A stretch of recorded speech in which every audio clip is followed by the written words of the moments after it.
Skin that smoke wagon and see what happens. How's that for a slice of fried gold? Oh, I'm sorry. I didn't know how this machine worked. It seems to run on some form of electricity. And it was wrong. It was a bad call, Ripley. It was a bad call. Some are good for fighting, others for dying.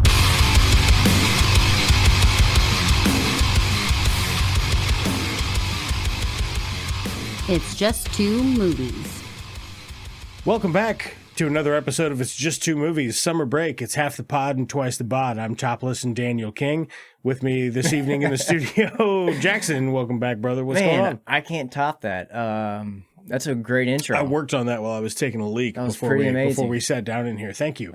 But now I'm trying to think of something interesting. I'm like, nope, not that interesting. That's it, huh? All right. Well, if you're new to the show, what we do is we're going to review two movies. One of us thinks is good. The other one has something slightly in common with it, and it's supposed to be schlocky or like ironically good. Sometimes they're good, sometimes they're just bad. So sometimes they're just bad. We'll dig through them for you, and that's what we're doing. We're here for community service. Yes. Yeah. Yeah, I mean, it basically is community service. The thin yellow line. It's just like, two movies. Let's make sure that if you're going to go watch a bad movie, you watch the right bad movie. Yeah, don't waste your time with that other shit. But yeah, so Jackson, it's been a while since you've been on the show. It's summer break, so we're going to keep it super light and breezy. We do this a little bit differently, all right. But I think you'll catch on right away. All so right.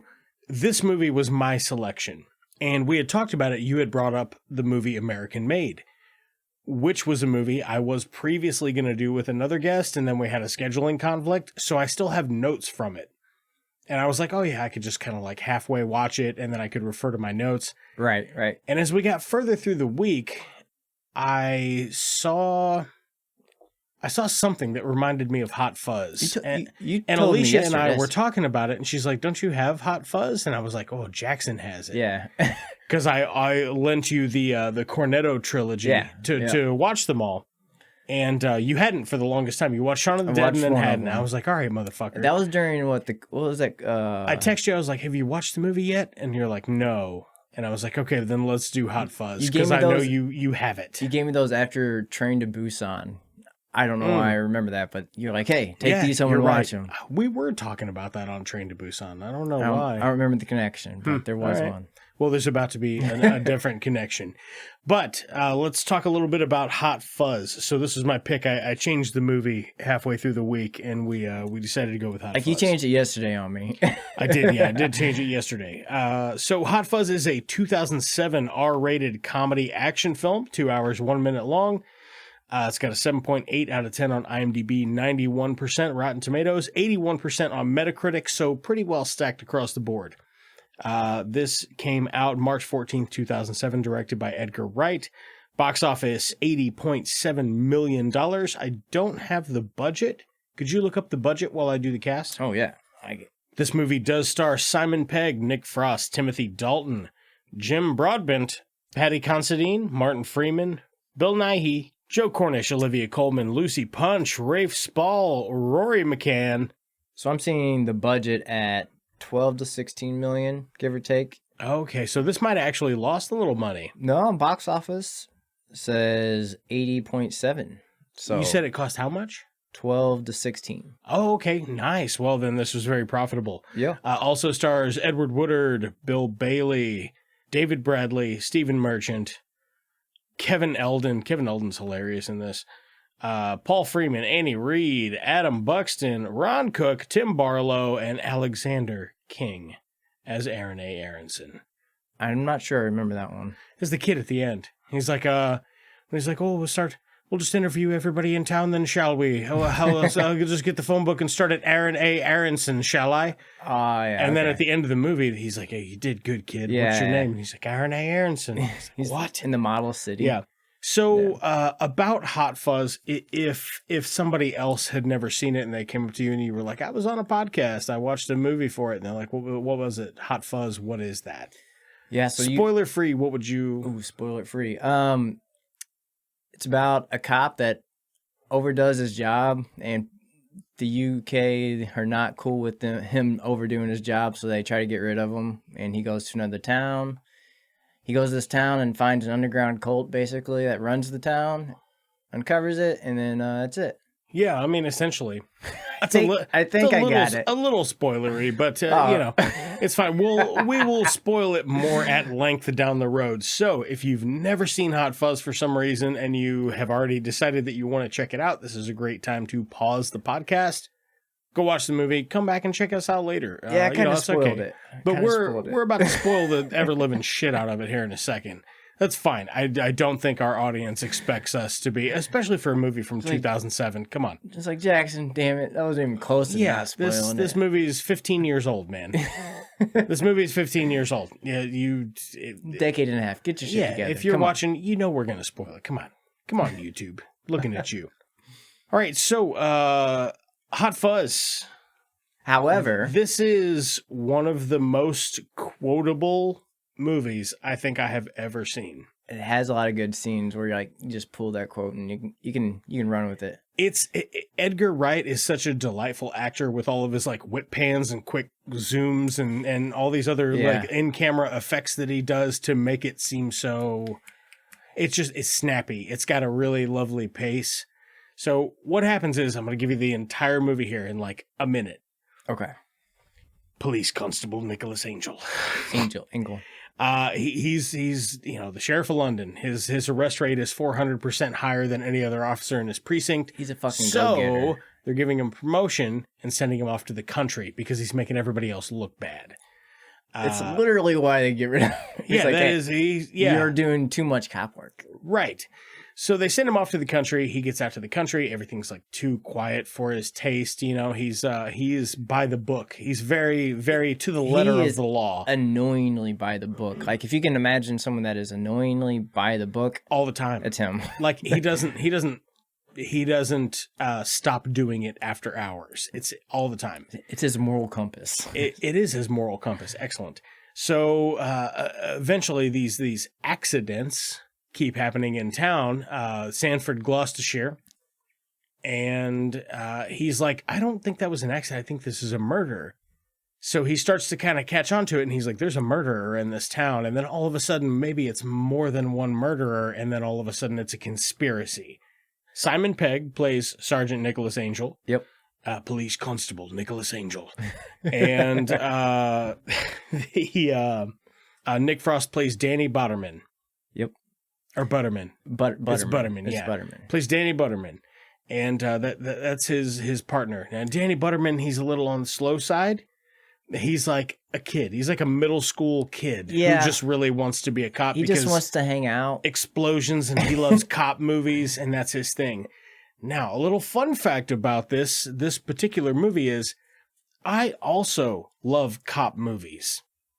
I love a buddy cop adventure, whether it's a comedy or a drama or a suspense or whatever. I love buddy cop shit. I mean, we kind of grew up with those movies. Exactly. So the great thing about this movie is it is a satire of every single cop movie I think I have ever seen in my life. Yeah. Even the opening scene is a poke at another older famous movie. It ties a lot together. Yeah, so there's everything about this as far as the camera work is just brilliant. Like the jokes that they tie in and stuff.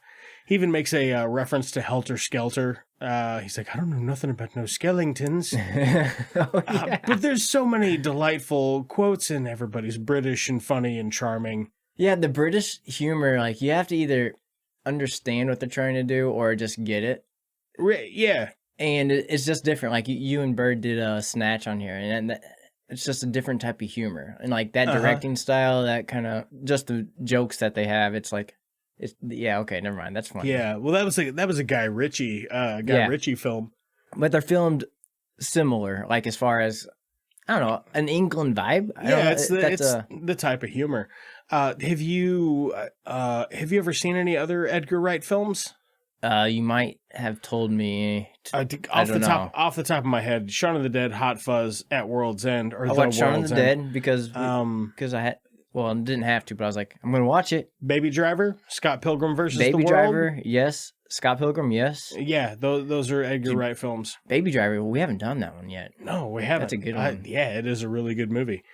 I like this, man. I like everything that there is about this. I could I could filibuster about this movie for the next 15 I minutes know by that's, myself. That's why I'm just kind of chilling here because I'm like, Danny's got so much to say about this movie because there's the generous soul that I am. What I really want to know is what did you think about it? Because you have never seen this, and unfortunately, you broke it up in 2 different sections. Yeah. Because it really deserves your full attention because it's a hoot. Well, it got my full attention for both sessions. I had to break it up into. Okay. But like you threw it at me on a Friday, and I was like, all right, I got to watch it by Saturday afternoon. But I got to get a lot of shit done Saturday, so I squeezed it in, and then Yeah, it's I'm like, I got to do a thing in 4 days. Yeah. Too bad I'm booked for the next 6 days, but I'll got to squeeze it in somewhere. So all right, I squeezed it in, and yeah, it was a good movie. I didn't know what to expect because I thought it was. You mentioned the trilogy part of Shaun of the Dead. You thought they were canonical. I thought they were all like the same type of story. And you'd brought this up, and I was like, no, I just kind of was like, no, it's like this instead. But then I kept thinking about it while we were watching the ass end of it. Yeah. And I was like, you might be onto something. Am I? You know what I mean? Well, what Lee brought to the table was he's like, so this is a prequel to Shaun of the Dead? And I was immediately like, no, they're totally different characters.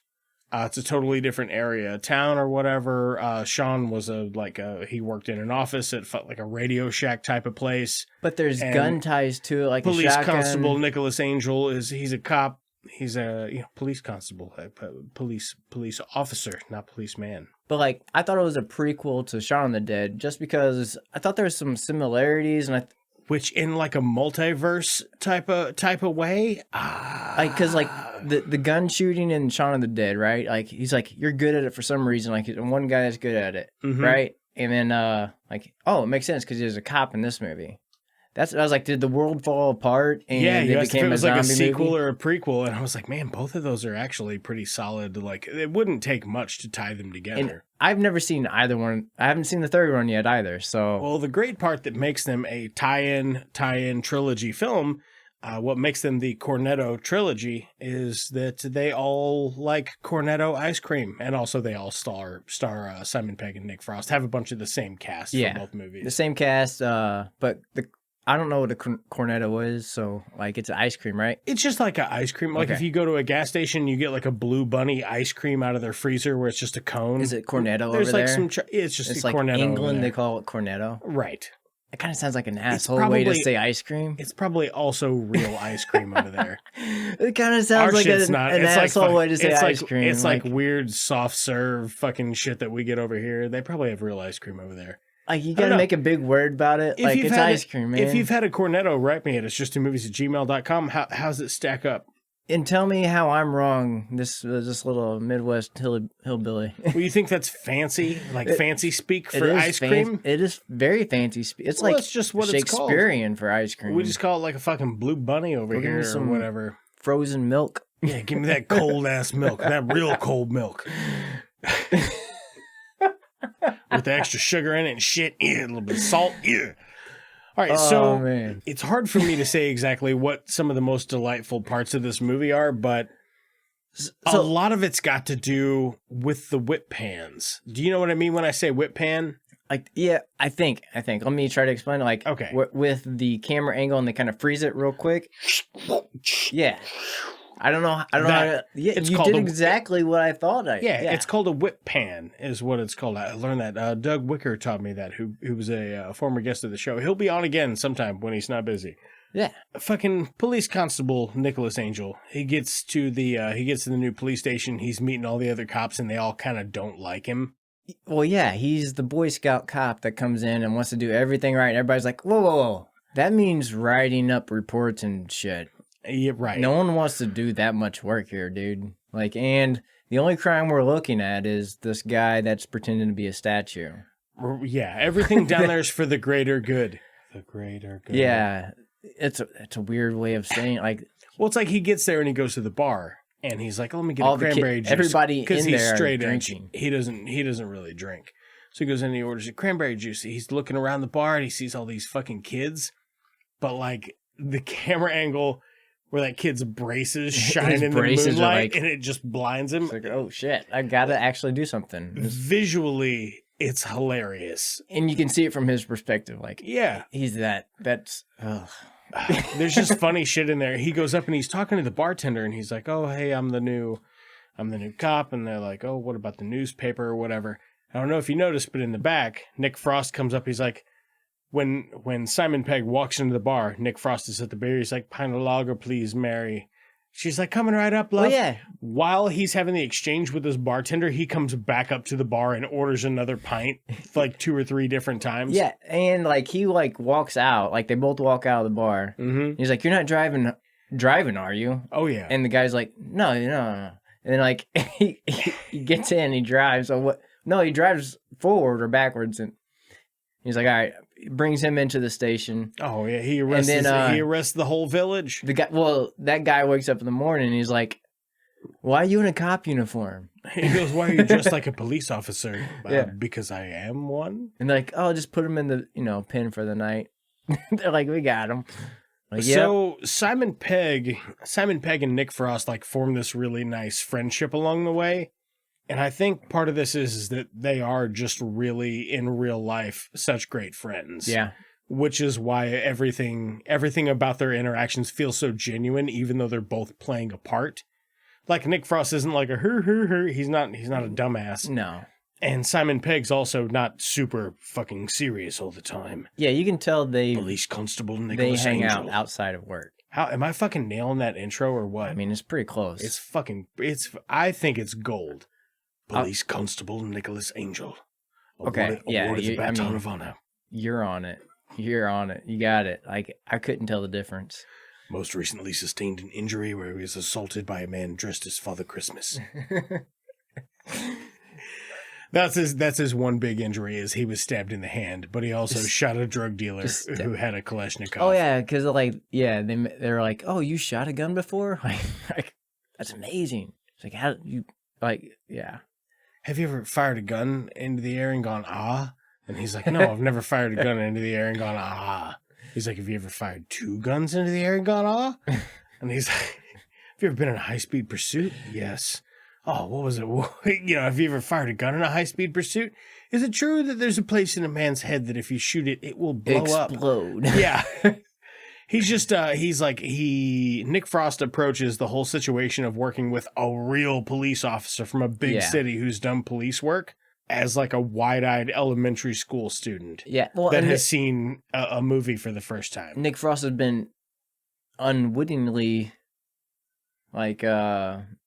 outmaneuvered his whole life, basically. Mm-hmm. Like he's a cop, quote unquote, right? Yeah. But like his dad's the leader of this druid clan. I don't know what to call them. No. They should be like a... It does seem like a druid. They've got a druid vibe going on, which is weird. A neighborhood watch cult. That's the best way I can say. Like if they were to actually like... NWA, baby. Like Neighborhood Watch Alliance. What did you think I was going to say? If like the HOA formed like a cult... Yeah, like that's what that would be. They're like, all right. If your homeowners association was going to murder your neighbors for not cutting their grass, it's these people. Like they got pissed off of 2 of them not being good actors, right? So they start to form a bond. Nick Frost and Simon Pegg. Simon Pegg just figures out he's like, okay, this guy he's kind of lovable. He's innocent enough. He's a little annoying, but he really genuinely wants to be a good police officer. Yeah, there's good in him. And you know what? I will help train him how to be a good police officer. The most powerful thing that you've got in your possession, Dan? And he's like, yeah, my gun. He's like, nope, notebook. They pull over a gentleman named Martin Blower, and they're really giving him the business because he's speeding or whatever.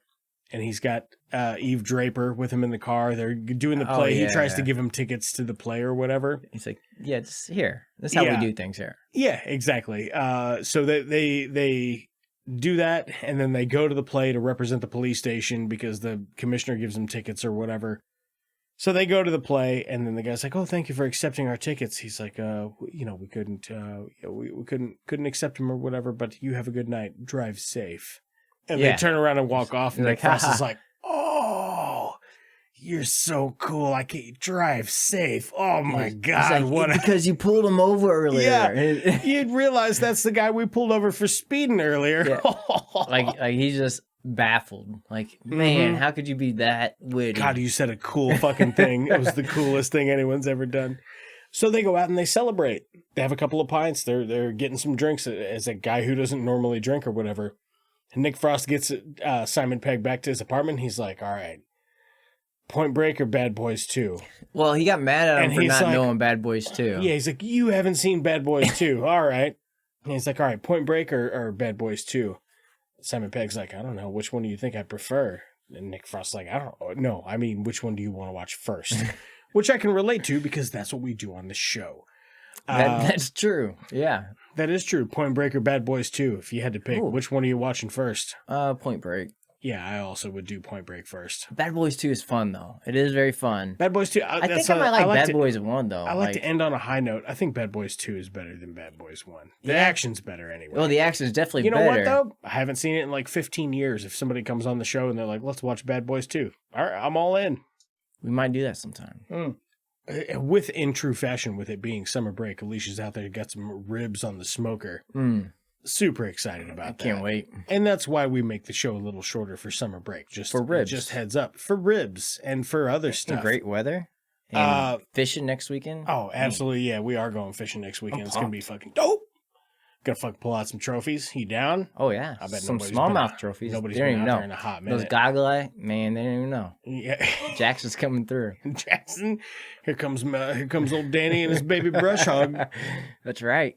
Irresistible. Oh, yeah. They fucking love it. Anyway, speaking of the things that they fucking love, I love the movie Hot Fuzz. Let me tell you why. So these, I like all the murders too, because they're all kind Yeah, of the murder's funny. like a clue. Like, it's like a game of Clue going on around. It's like, Mhm. are people really that dumb? Like, there's something bigger going on. And you kind of, like, I don't know.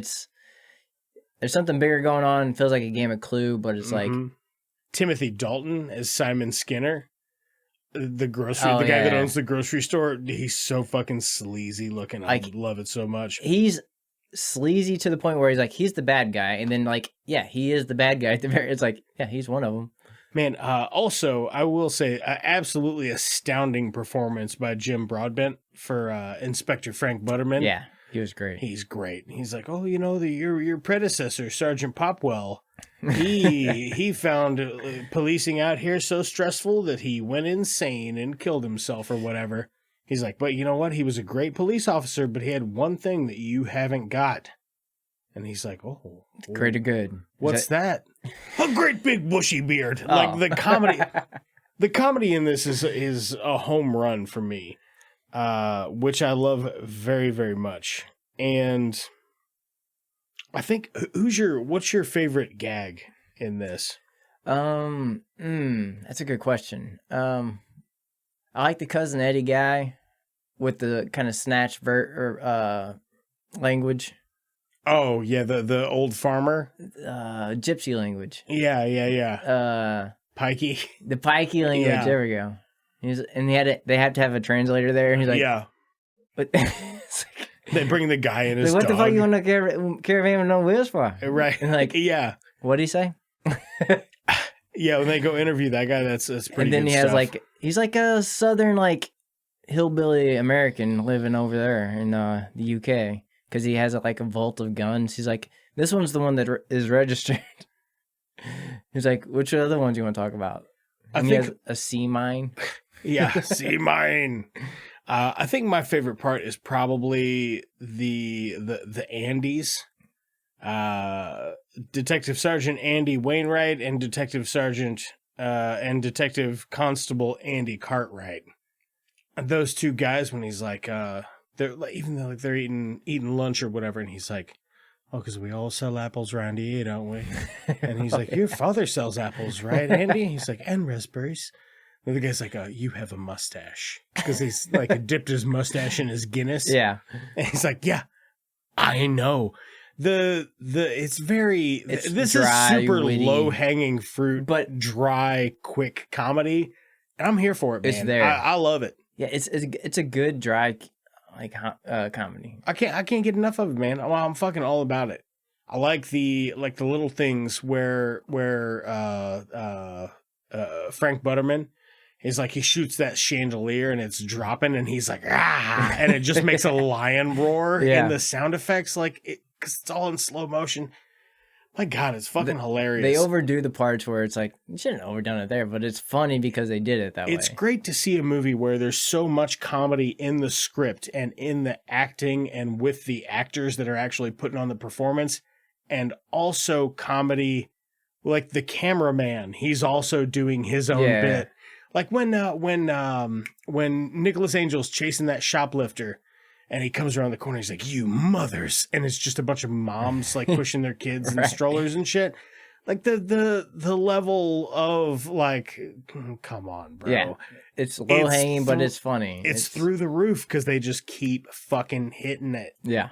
What I tell you what, that's gonna put us pretty fucking close, man. How many? Shit. If your thumbs were thumbs. Oh shit! If your thumbs were cornettos. Cornetto. How many cornetto thumbs would you give this out of 10? Cornettos. Before I have a brain freeze. Yeah. I'm gonna go brainwave. One more thing I want to mention: at the end of the movie, when he decides to break bad. He's like, right. He's at the gas station. He's like, can I get you anything else? And he just goes straight Batman. He's like, no. And he gets on a horse. This is something I have to do myself. Like, he just goes straight Christian Bale Batman. He does. Every time it's like, he fights that old dude. He's like, what are you going to do? Go arrest the whole village? Yeah. Something like that. Part Clint Eastwood, part Batman. God, it's fucking great. Because how many cop thumbs? If your thumbs were cops, how many cop thumbs you got? Buddy cops. Buddy cops. Yeah, your thumbs are buddy cops. Buddy cops. So, oh man, I was gonna go 9, but I gotta have a buddy. So 4.5. What's that? 4.5. 4.5 plus 4.5. Well, it's 9. Okay, so we can do 9. You're gonna do 9? You can do 9 buddy cop thumbs? I'm going to give it a 10. This is one of my all-time favorite comedies that exists. I've liked it for so many years, and for anybody who's like, and it might be a generational thing because of the type of satire that it is. Like, I wonder if this appeals to a younger audience just purely because it's British humor, but a bunch of it that appeals to me so much that, like, a lot of it that cracks me up is I'm like, I think about fucking Police Academy and Chips and Die Hard and all these Bad Boys 2 and Point Break, like all these other fucking cop movies, and that's part of what makes this so visually entertaining. Not to mention the rest of it that's just funny. Like it's written in a really funny way. I don't know if today's like younger crowd would get this humor. That's a great question. We need to figure that out. I don't know. Look, we're going to go watch Miami Connection. We'll talk about The Connection when we come right back. 18 and plus podcast? Here's a fake thing from our sponsors. You shouldn't even be listening to this if you're not 18 years old. Shame on you. Oh, it didn't stop. Hey, my name's Daniel King from It's Just Two Movies, the podcast. And my name's Birdman from It's Just Two Movies podcast. It's the same podcast. And we're here to talk to you today about Brown Mattress. Brown Eco mattresses are the most environmentally friendly mattresses on the planet. Well, actually, Brown mattresses have a carbon footprint of less than 0. That's fucking amazing. So Brown Mattresses has actually worked with the sewage waste distribution companies and have made a actual, like, organic, lighter than air fabric made out of fecal matter, which is absolutely incredible. And you know what? It will turn your night's sleep around like that. Really? I've got to get a Brown mattress. Since I've got mine, look, okay, I'm not going to lie. They throw me some pretty fancy promotions because I'm also promoting the product, but they gave me a really good discount. So I went ahead and got the upgraded model that has the shitter stick that actually lifts you up, which, you know, I mean, like I snore when I sleep. If I lay flat, it's super loud. If I'm elevated a little bit, not so much.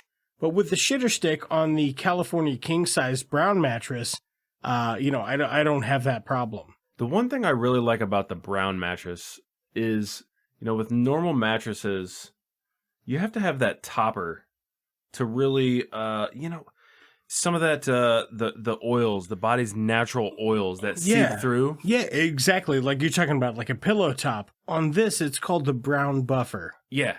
Yeah, and it's so comfortable. Right. Featherlight. It's amazing. Yeah, it is absolutely incredible. Nothing will get through the brown buffer. And nothing beats their warranty.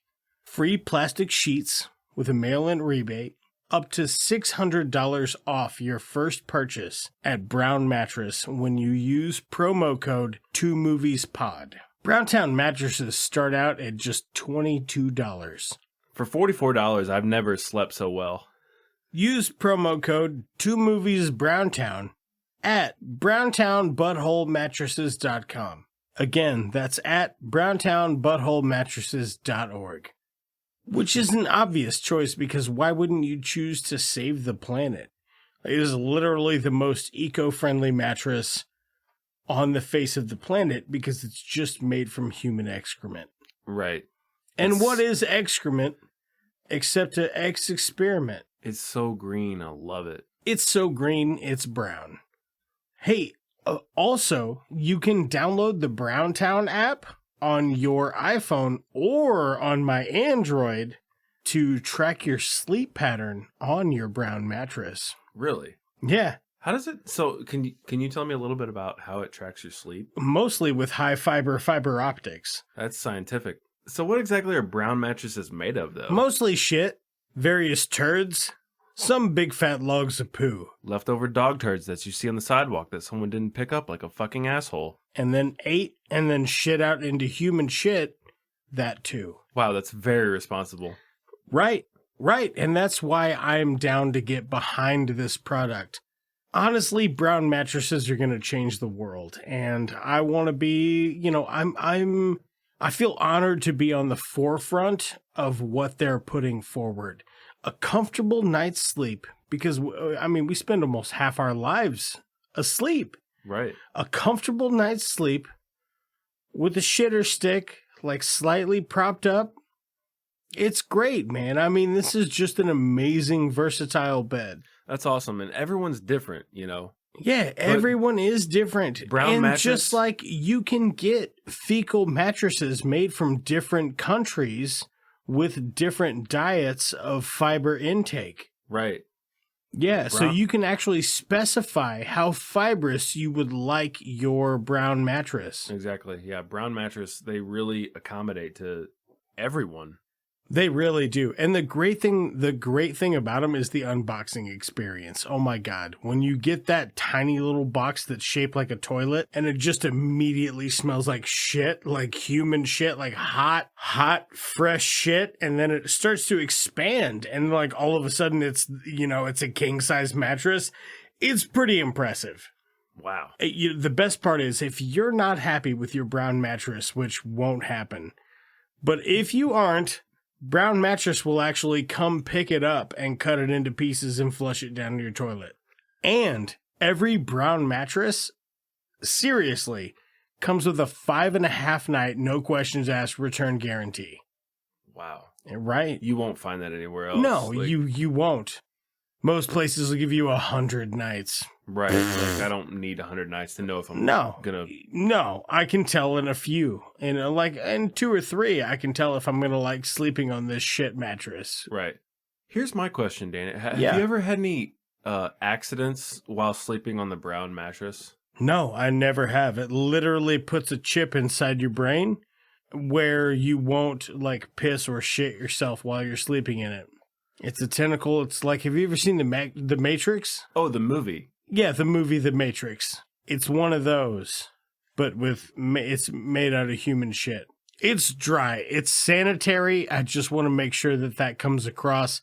This is not like liquid human shit or like a wet turd mattress. This is a dried, fibrous, compacted. It goes through a loom. They take care of all these. These mattresses are woven by artisan handcrafted mattress sewists. Are these beds shipped responsibly though? Absolutely. They're packaged through Amazon, so you know that they're going to arrive with no problems. And also the fact that they are so compact and smell like shit for the unboxing experience. That's part of the reason that, you know, like most of them can actually fit inside your mailbox. Wow. Except for the California King. Right, of course. Right. Yeah. That one's like a doorstep delivery. Yeah. But the rest of them, even a queen-sized bed can fit inside your mailbox that's made out of human shit. Not your mailbox, but the actual mattress. Damn, that's so cool. I know. It's fucking amazing what they do with science. I love brown mattresses. I also am a big fan of brown mattresses, and I'm glad that they were able to give us this promo code again, which is promo code 2 movies brown. 2 movies brown eye. Again, that's 2 movies brown eye, one word. And that you know, that can get you at least 98% off your first brown mattress. Offer good until March 5th of 2022. All right. Well, you know, it's great to talk about sleepy time, but we should probably get back to the podcast. Brief interjection from your program. I just wanted to throw out a couple of special thanks for the folks that make this show possible. Big thanks to Brad Sexton for our jams, Lamplighter Production for our artwork, Godsized and Growing for some musical guest appearances, and Dave, who's our YouTube editor. We probably wouldn't even be on that platform were it not for him. If you want to check out anything any of these amazing people are working on, all of their links are in the description for this episode. If you want to contact the show, you can hit us up on Twitter or Instagram at It's Just Two Movies. We've got a Facebook page now, so that's on there. You can always leave us a comment on YouTube, or you can email us at itsjusttwomovies@gmail.com. Okay, yeah, and if you like the show, you know, like, subscribe, leave us a review. That stuff helps tremendously. So anyway, back to the show. We're back, baby. It's fucking Miami Connection. We're here to talk about it. We're getting connected, and we're getting Miami'd. And it is a connection for sure. It's a 1987 martial arts crime film, which I don't think that's correct. Hour 23-minute runtime. It's free on Tubi. We rented it on Prime for not having to watch ads. It's got a 5.6 out of 10 on IMDb, 65% on Rotten Tomatoes. 87% of Google users like this movie. Came out November 2nd. Directed by YK Kim and Park Woo-sang. Music by that John. makes sense. Music by John McCallum, though, because you got to know that he's in it. Well, they had a couple concert songs or gospel songs, I think. It's weird. It's like a youth pastor who's really into karate. If he was a band, and like if he sat down and wrote actual lyrics, and it's like, Yeah. this is what you thought of, you fucking idiot. Loyalty and honesty, fucking flip. They sing that song for eternity. That is seriously like a Saturday morning cartoon song. Like, oh, I'm getting like, Oh, yeah. you know, Yeah, if they would have, DuckTales. It's fucking DuckTales. Like if they in the would have, morning. if they would have switched the intro to Defenders of the Universe or whatever, same shit. Nobody would have noticed. The stars: YK Kim, Park Woo-sang, Joseph Diamond, porno name, Seung Ho, Vincent Hirsch, It's a porno name too. Maurice Smith, You just said Angelo Seung Ho. Genotti. Angelo Genotti? No, it's probably Genotti. Kathy Collier, William Eagle, Kevin Pollak. Kevin Pollak. Wait, I don't think Kevin Pollak was actually in this. Maybe that's the guy you were like, he looks hella familiar. Maybe it was Kevin Pollak. No, there was a guy that didn't look familiar that I thought should have like a doppelganger actor. Anyway, there's a bunch of people you've never heard of in this movie before. Now, normally I would ask Lee, I would go, hey, what's this movie about? But what I'm going to do instead is read you the description from 2 different places as to what this movie's about, and then I'm going to tell you what it's actually about. Just to set the stage, Danny texted me last night. He goes, or it was a couple nights ago. Yeah. And he's like, we're watching Miami Connection. I was like, sweet, We were going to do it with American Made, which has a tie-in to, it's like a drug cartel, Yeah, cocaine connection. kind of thing. Yeah. And I was like, all right. And then I changed the movie to Hot Fuzz, but I was unwilling to change my mind on Miami Connection, and I'm glad I didn't. I'm glad I held out for it. It was fun, man. It was It was a It's good different. movie. It was I don't know what the right words on this one is. So Google would describe this as a multinational martial arts rock band, Dragon Sound, embark on a wreck wave crime-crushing justice, clamping down on Florida's narcotic trade. I was gonna go. What I text you back? Hold up. So you said check it out, and I was like, all right, let me check. And I quoted. It remained unseen for decades until Drafthouse Films restored the film for a proper release in 2012. 20-year decade. Yeah, I saw another one that was like, and was the description for the movie. Motorcycle ninjas dealing cocaine in mid-Florida find turbulence against rock band. But what this movie It's all accurate. What this movie is actually about is a dude's unhealthy obsession with his sister Kind of Scarfacious. that leads him to the conclusion that he has to murder people in a very mediocre band. Yeah, the band part threw me off. Like, they had a lot of concerts. I loved it. It was just bad enough that made it delightful. Oh, the band part was kind of like a break from like the bad dialogue. It's weird, like when you see a band playing a song in a movie and there's like people dancing in the crowd or whatever, you don't normally hear the whole song. No. And if you do, it's normally not like 6 minutes long. Yeah, right. And that's They made everyone the in the jarring movie part about that. They're like, sit through that fucking song. yeah, they were just trying to make Dragon Sound famous. Okay, so how I would put this is my vision goggles this was a film-made student at the University of Central Florida, made by a Floridian. A Floridian? Yes, 100%. And they tied a bunch of scenes together that they thought might make a movie, but weren't sure. Every scene was an isolation, and like you can see it was directed. And they're like, all right, I think we can make a movie out of all these scenes. And they threw it together. There's a really weird, as far as the like kung fu and shit goes in this, Yeah. it's a really weird blend of not that bad and absolutely god awful. Yeah, you're right. Like there's some good kung fu. There's some hip throws, and I'm like, that looks It's great. like good judo. Yeah, Nice. yeah, Good a little hips. bit of good judo, good hip throw. And then there's some of it that where like a guy is stabbing a guy with another knife, and it's so motion. slow. Yeah, It's like, okay, hold on. You didn't have to like act like it was slow motion. and they try to put some of it in slow motion to make it look more intense, and it's just more obviously not very good. It gets worse the more they try. Yeah, and it's oh shit, there's the rain. Oh, it did rain. Well, the ribs are still gonna be good. Yeah, so Miami Connection, I'm struggling, I'm grasping at straws to tell you actually what this is about. Well, so But there's just a bunch of kung fu. It's a band that's like, hey, not doing drugs in Miami, bro. That's not cool. And they're fighting ninjas, and ninjas are like, hey, you sons of bitches in that band because you're banging our boss's sister. One of the guys is banging their boss's sister. yeah, He's a Michael Phelps looking motherfucker. the Michael Phelps looking motherfucker. Yeah. I'm pretty sure that's Michael Phelps' dad. He looks just like Michael Phelps. Pretty sure like Michael Phelps came from that guy. Oh, shit, it's fucking coming down outside. Raining horde. Anyway. He's very Michael Phelps looking, and he's like, I love your sister. And the other guy's like, no, I fucking would rather commit multiple murders. Which I love at the beginning of the movie, I they're get like, that. hey, check out all this cocaine under all these Ramen noodles. bags of ramen noodles. they snuck in cocaine. Yeah. Oh my goodness. Yeah, a whole bunch of cocaine, and then it never comes up in the rest of the movie again. Yeah.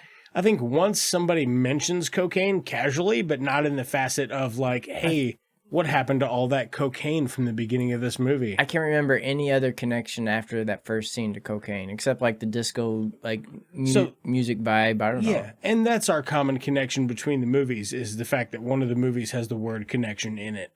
And also, I didn't want to pick another movie. I was like, I want to watch this. It looks fucking ridiculous. But and it I was was right. ridiculous to the point of like, they tried hard and they failed hard, and I love it. Yeah. Because they tried hard. Yes. And that's why you love it. Because they gave it a good shot.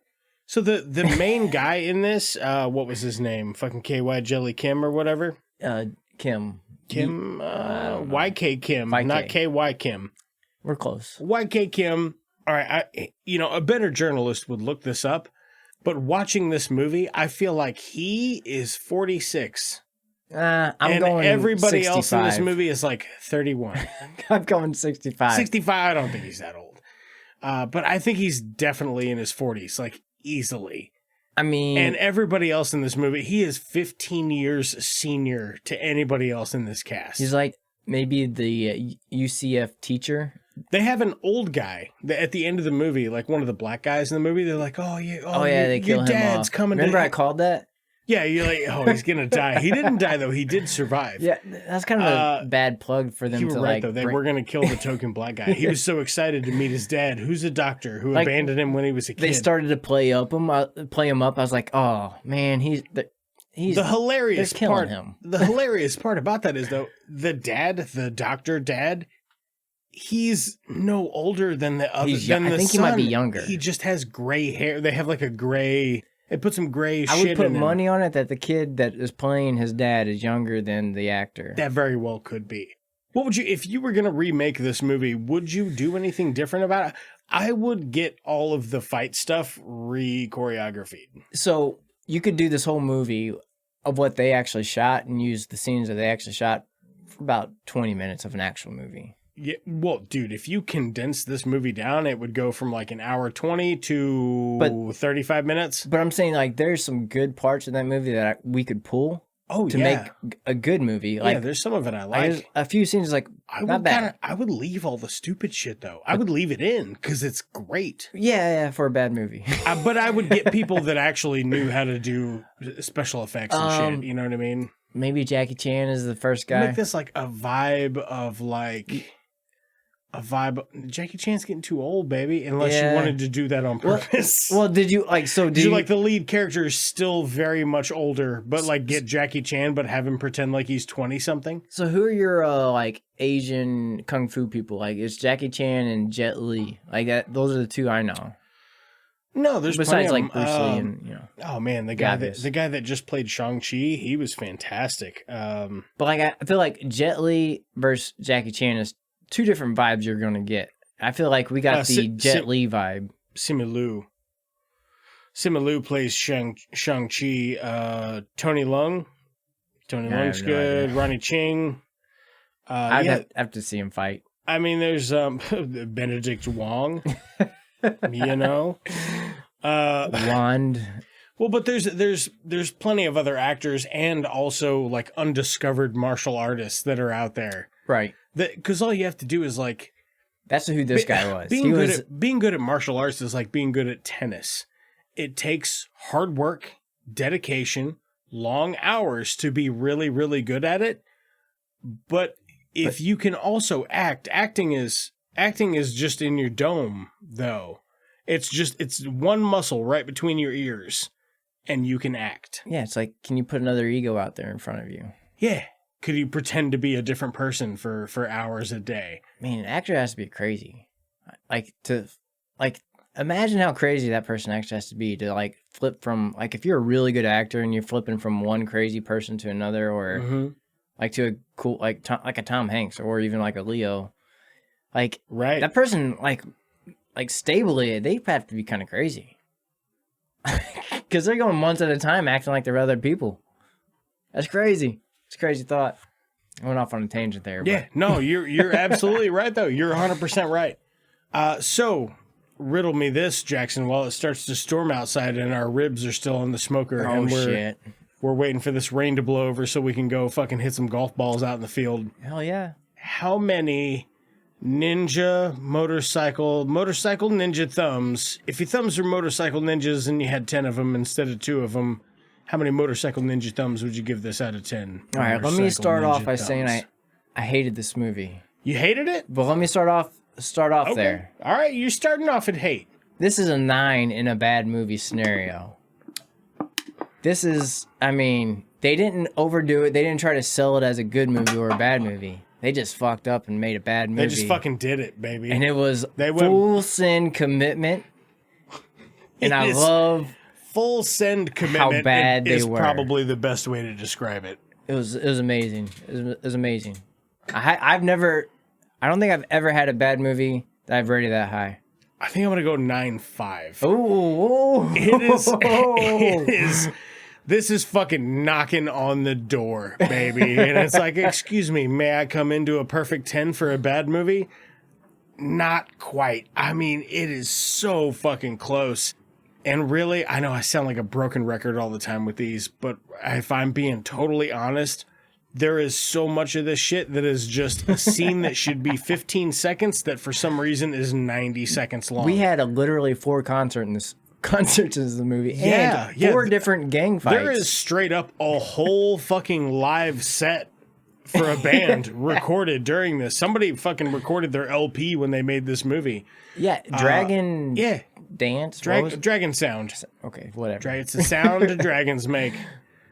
Yeah. Which is probably like a lizardy, It was kind of not, a bellowy but noise. you would not make that sound. No. Like, they made, like, Saturday morning cartoon sounds. Yeah, but let me ask you this, though.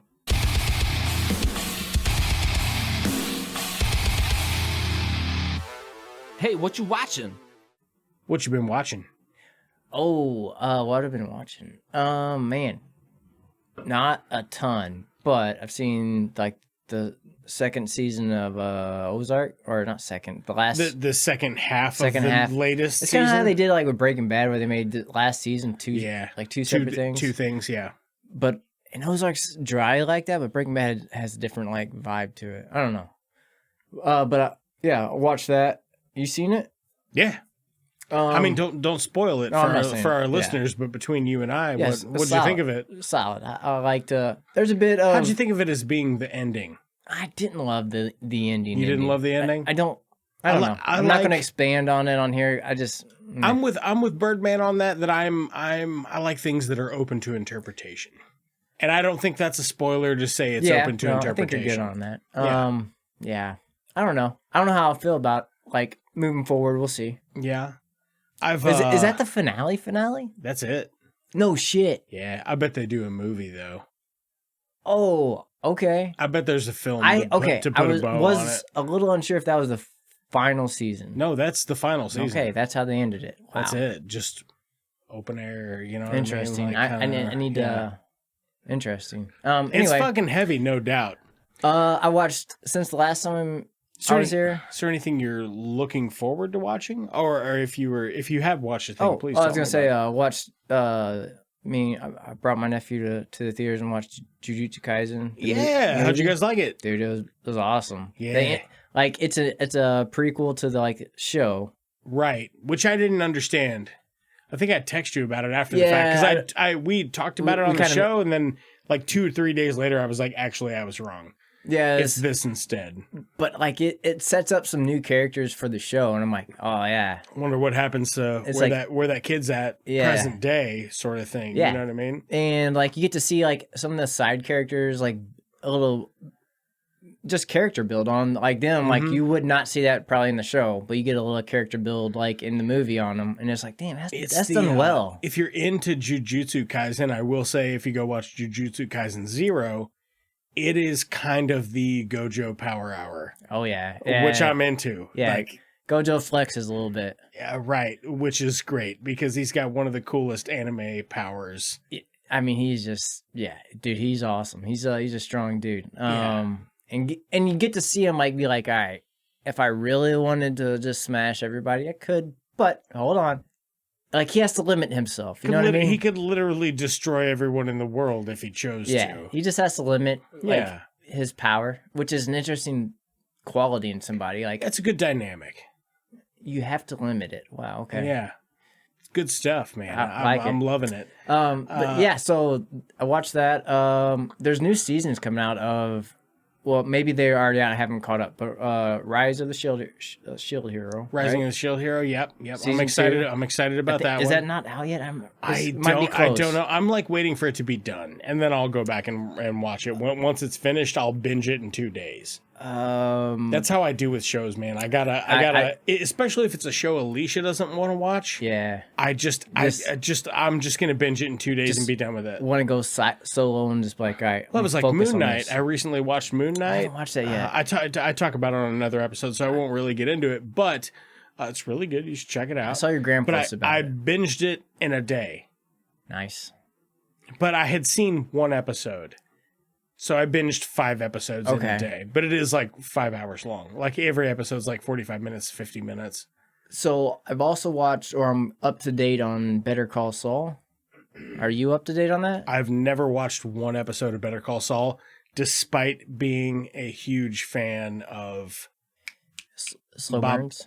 Bob Odenkirk. Oh my goodness! Yeah, I'm a huge Bob Odenkirk fan. And you haven't watched? I've never seen Better Call Saul. This is obviously his best. I'm going to. Best. I'm going to wait until it's over so I can just fucking binge it. I know that's a disgusting behavior of me because I'm not up on it with everybody else and you can't talk to me about it because it might spoil it. It's and so then I won't fucking watch good. it at all. It's a slow burn, just like Breaking Bad. Like if you like that type of vibe. I watched one season of Breaking Bad. Not that I don't like Breaking Bad. I just kind of fell off on season 2 and never got back on the wagon. You know, it's kind of a different type of like show type to watch because it's very Ozark. I guess. Well, it's also like very I guess Ozark's early very Breaking 2000s type. Like they perfected it. Like they just figured out it was the golden age of TV. Everything that was on because like you had to wait week to week, right? And you're like, oh, they hooked me on this. Oh, dude, this is coming off the back of like Lost, Dexter, Game of Thrones, just all these fucking incredible shows. And it was the perfection of it. Of like, this is your water cooler talk. They had like at work. It. Like they had nailed it. Like all of a sudden, nobody was talking about the soup Nazi and Seinfeld. They were talking about who fucked whose sister and murdered whoever at the fucking whatever. It just got darker. Yeah, and they just kept going, and the dialogue's great. Anyway, so I caught up on I'm caught up on Better Call Saul. Game of Thrones coming out in August. House of the Dragon. Yeah. Actually, I've seen stuff about that. That's gonna be pretty. And dope. I Game of Thrones ended so poorly that it took the wind out of my sails to ever watch it. I watched like 5 episodes of Game of Thrones, and I was like, I could get into this, but I'm gonna wait for it to be over because I just want to watch it as a marathon. That's always how my preferred method. I want to wrap it up. Right. I don't want to wait. Well, I would say the good thing about like the House of the Dragon like series, like the Game of Thrones we're used to, like they had like the directors had to come up with a storyline past like I don't know season 4, like they had to like make shit up because George R.R. Martin hasn't written parts of the story, right? Whereas House of the Dragon, he's already written everything about that. Nice. So like the directors are never gonna have to like come in and like explain shit. Then I'm going to have to editorially speaking throw extra information in. They have the dialogues and all that they need to like go. It's like you can be a pretty bad director maybe and fuck it up, but it's going to be good. When I text you earlier today before you came over, I know we're doing what you're watching. Mm-hmm. If you were like, oh no, I can leave my house now. I was going to be like, hey, bring your Xbox. Oh, nice. So we'll play some Halo. Well, my nephew's over. He's using it. Oh, okay. Well, that's fair enough. I'm like, man, I've gotten so close to just buying an Xbox like 3 times now, and I'm like, no, better not. But if I know beyond a shadow of a doubt that I can run Halo fine off my internet connection, I know my ping is not always perfect, and I can eat that. You know, it's gonna hurt my average, but you know, what can I do? Nobody's going to run fiber out here. Right. I'm in the middle of fucking nowhere. But it could get very annoying though. Like if you want to play at a high level, but if you're just like, I just want to game and play. I do want to play at a high level at things like Splatoon and Rocket League and fucking Pokemon Unite. And I do. Like I do okay. Right. I mean, I'm not fucking top shelf or anything, but for as much as I get to play games when I get on, I normally win. Well, the reason I'm bringing that up is like, with Halo, it's like very like if you don't have a high ping, like you're at a disadvantage. Like the more ping you get, like it is a very like if you're close to the server, like Midwest server or whatever, it's like damn. Or if you play someone from overseas and you're like they clearly are from Europe and I'm dominating because their ping sucks. Yeah, and they're like, hey, you fucking headshot me, bruv. Yeah, it's like yeah. Yep, mate. Sure did. Well, fucking take a shag to your mum. Sure did, mate. In it. I'm trying to do some witty humor with English. It's all right. I got it. Don't even worry about it. Shit. All right. Let's see here. Have I checked out anything else? Yeah, what have you been watching? Man, mostly stuff for the podcast. Like, real time, I recorded another episode of this show. Yeah. Last week's episode, last night. Nice. So that's kind of been it for me this week. I'm really looking forward to Labor Day. When's that? It's coming up. 2 weeks? Dude, I've taken... Okay, I just took 2 days off for the first... No, Memorial Day, not Labor Day. I always get them confused. Yeah, me too. They're the same thing to me. One's in the spring, one's in the fall. I know. For one of them, I text my dad, and I'm like, "Hey, thank you for your service." And one of them, I don't. Well, I thank me for my service. Like labor. Yeah, thank you for your labor service. For the other one. No, yeah. Yeah, we all make the fucking machine run. All right. We're all fucking true. cogs. It's true. We are all cogs in the machine. However, if we ever all decide to just stop for a day, the world stops with us. Hey, we're gonna have a lunar eclipse tomorrow night. We're gonna have a lunar eclipse tomorrow night, and we're gonna check it out. It's weird you've never seen a lunar eclipse. I've never seen one. Now that I'm like, I'm old. You're not old though. Like there's been so many lunar eclipses since like you've one been around. every year, but I don't think I've ever seen one. I've never. Yeah, they're cool. They're cool, man. I think you'll dig it. It's not as cool as a solar eclipse. Well, the thing that's cool about a solar eclipse is it's the middle of the day and all of a sudden it's dark. I got off work in like 2016 or 2017, whenever that last one. Yeah. Did you go check it out? Yeah, they're like the entire building, 5-story building. It was like, we're all going to go outside. I was in the middle of work. I fucking pulled over at a Casey's and got out of the car and just watched it for a couple of minutes. I was like, man, it's fucking awesome. It's like, not with my bare eyeballs. It's just like everybody glasses. recognizes, like, we're living, like, it's like a moment where everyone recognizes, like, there's nothing important about us. Like, we're just here on this fucking rock. Right. I don't know. Like, everybody, like, looks up, like, oh, okay, Can you mind. imagine? Shit doesn't matter. Ancient people just out fucking plowing the land, and then all of a sudden it's dark in the middle of the day. You'd be like, what the fuck? Yeah, that's where you make up, like, gods and shit, like, mythology. It's like... Angry snake gods, or, like, whatever. Uh-oh, I better repent, because... The sun's gone. Yep.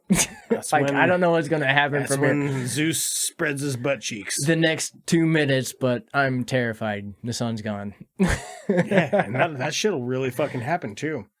It's gonna be fucking wild. Oh, what do you think about the new... do you have Disney Plus? I don't have it. Yeah, I got DP. I got that DP, baby. Coming out Obi-Wan Kenobi? I'm kind of looking for... I might have to get Disney Plus for it. That might be... I might go watch The Mandalorian and then watch the Obi-Wan Kenobi series because as far as I understand, as a guy who's not into Star Wars, I know that people that are very into Star Wars have always been like, let me get a solo Obi-Wan Kenobi storyline. That's all I want. Well, you know where it comes... For me, where it comes from is like, it's never a big... Hello there. Never a big sequel or prequel fan. What do you want to know? But I do like both sets. However, I got into Clone Wars and watched that. Obviously, I know you're. You've told me about it. You're like, dude, bro. It's like, fuck all that. Fuck all the movies. You got to watch Clone Wars. Like, that's like you've said that to me. So fucking good. And then like you want to see more of Obi-Wan and you want to see more of Anakin. Like who would they or like. You know what I mean? Like, it's like, Obi-Wan's like, I need a movie about this. It's like, he's fucking badass. Yeah, so he's going to get a Disney Plus original series, and I believe they're getting Ewan McGregor to come back and play him. Yeah. Yeah, so they got the right... If they didn't get him, like, it would be bad. What do you want to know?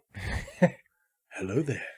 I don't know when it's set. Is it set like when he's overwatching Luke? I don't know. On that planet? I don't know shit about Star Wars. You tell me. I have no idea.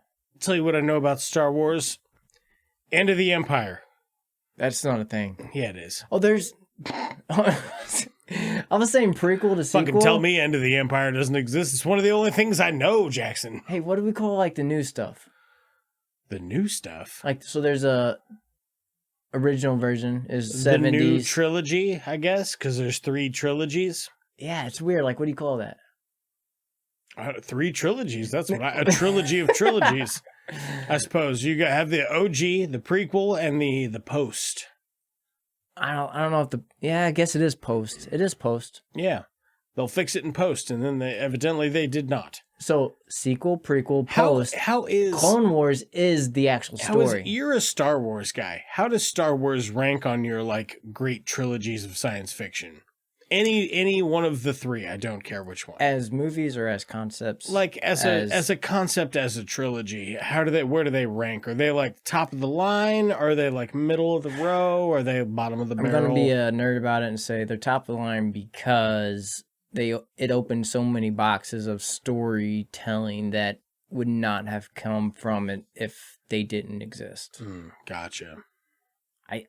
That's where my thought process is. Yeah. I think they're that significant. I guess. I don't know. I've like kind of watched them, but not seriously ever watched them and dived into them. I probably will on this podcast at some point, but I don't know. It's never really been like I watch a couple here and there and I'm like, I don't know. As far as just storytelling and how it comes together, like if you were to watch it, watch it as a normal person, like from the 70s to now would watch it. Like, I think that's how you probably should do it. Maybe someone else has a better idea of how to watch it, but I think watching it in that order would be a good way to do it. That's but the jam, I think the Clone Wars is like the actual story that that was supposed to be told, basically. But they had to do it in movies, and they couldn't.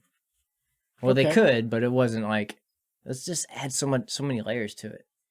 Well, what do you think as far as Star Wars goes? What kind of things do you think are yet to come?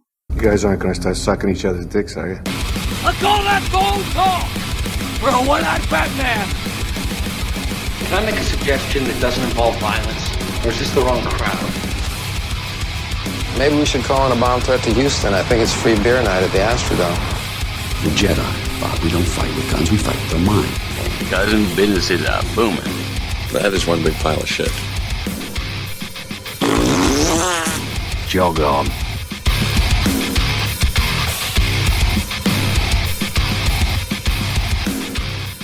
It's Just Two Movies is a production of Blue Cheese and Bacon Studios and can be found wherever you get your podcasts.